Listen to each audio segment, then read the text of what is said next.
Good morning, good morning. Welcome back to Chassidus Before Coffee. This is the final episode of this week, Parshas Vayechi. We're going to conclude the Mamar.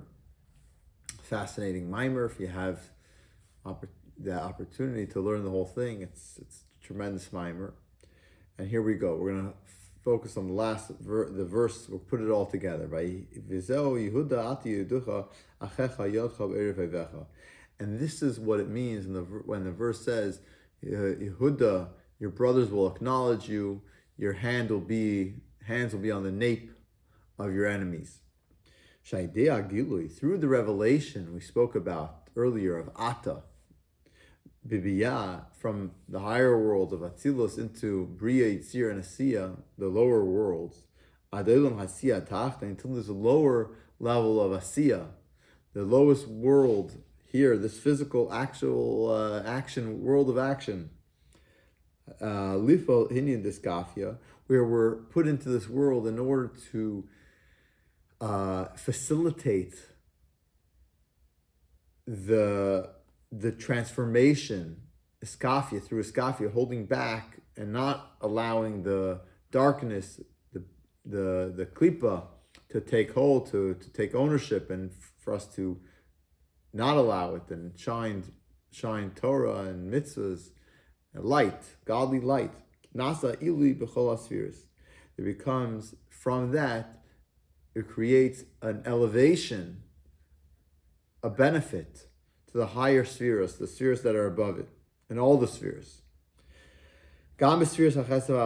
Even also in the levels of chesed and chachma, which we said are also parts of revelation. They're also similar to malchus, but even in them, there's a benefit to those as well.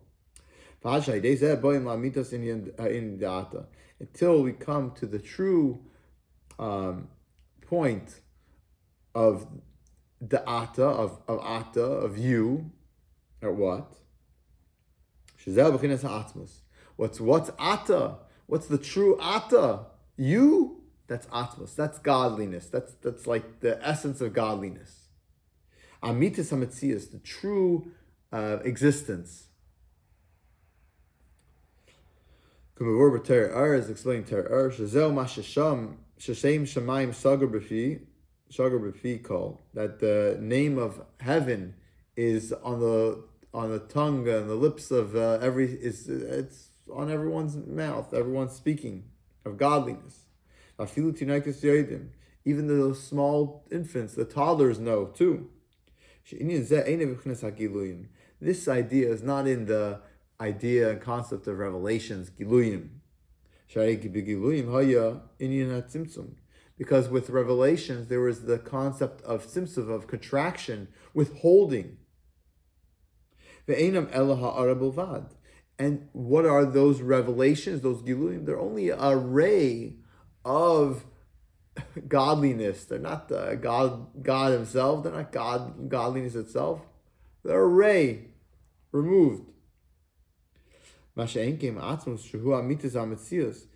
other hand, atzmus, the essence of God himself, which is the true existence.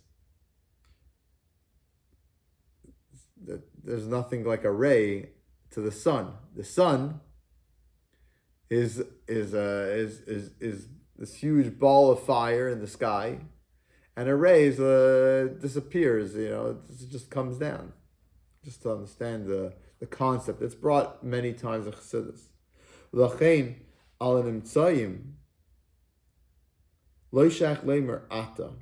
Therefore, on those that are the creations, essentially, which are found, you can't really use the word ata, you. It's only that when we see in the creations, essentially, that are there, you see the true existence that is shining forth within them. As a shaykh then you could have the true idea of the word ata, and it has a shaykhs. It's relative.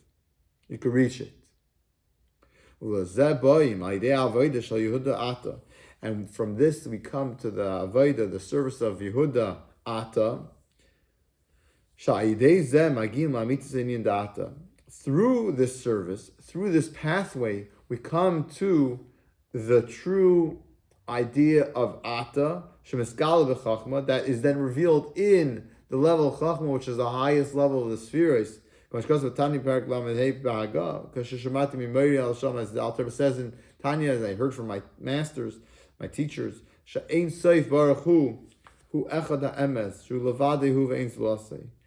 Ein Sof, the God, unlimited, is one true existence, that He's alone and there's nothing else other than God. And this is the level of Chachma, of wisdom, which is totally batal to the Eibishter, and therefore over there that's Chachma.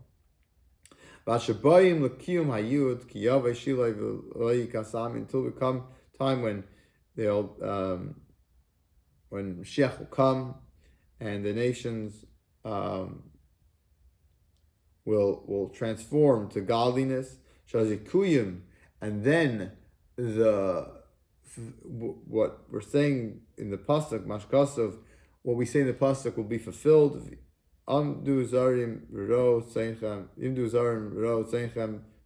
That they'll stand, they'll